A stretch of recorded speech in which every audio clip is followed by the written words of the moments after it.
Hello and welcome. Today we will see derivation related to the strain energy due to shear.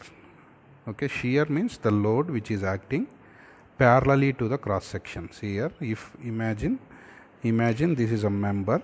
So if one load is acting like this, okay, parallel to the cross section, this is the cross section, parallel to the cross section, then another one load is acting opposite to that one, but it should be parallel to the cross section. One is above, another one is below.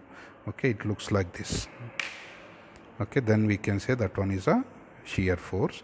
Okay, for the derivation purpose, I am considering a small segment in a prism, in a beam, okay, of length L. Under that, a small element length, I am considering it as dx, and it is subjected to a shear force capital V as shown in the figure. Okay, this is shown here, and we know the deformation is du and the small element length is dx. That you have to keep it in mind.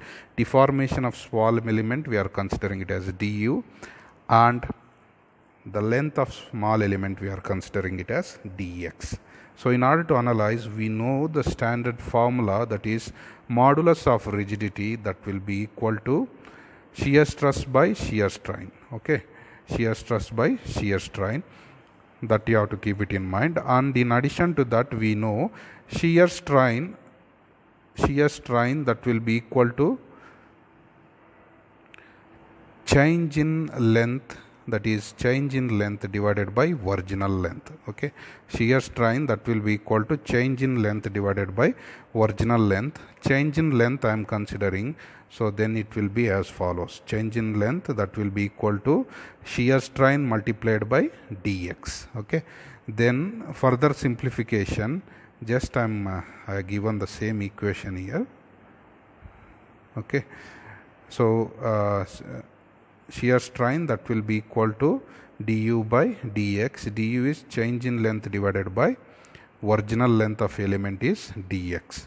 Then I can equate these two in terms of, okay, in terms of shear strain. This will be in terms of shear strain, and even this will be in terms of shear strain. Then it will be shear strain that will be equal to shear stress divided by modulus of rigidity d. Okay, these two can be equated now. That what I written here. That what I written here. So then du will be considered as this value. Okay, shear stress can be considered as shear force divided by cross sectional area. So shear force, we know it is V, and its cross sectional area is A. Okay, that can be replaced from this equation. Okay, this tau that can be replaced by V by A. That is shear strain can be shear strain that will be equal to shear force divided by cross sectional area. Okay, then this will be the strain energy stored in the element. Okay, shear total deformation for a beam when a beam is subjected to shear force. This is for the small element, whereas in order to get for the total element, so what we have to do means it should be integrated with respect to 0 to L.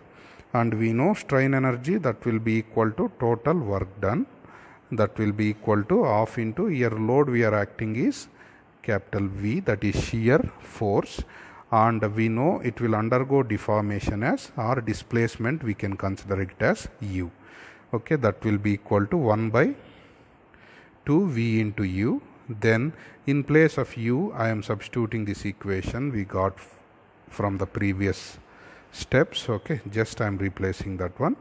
Then we will get the equation as this. Though this is the strain energy due to shear, okay, shear force, and it is noted that it is shear strain is very low compared to strain energy due to bending, hence it is usually neglected. Okay, that you have to keep it in mind. Thank you.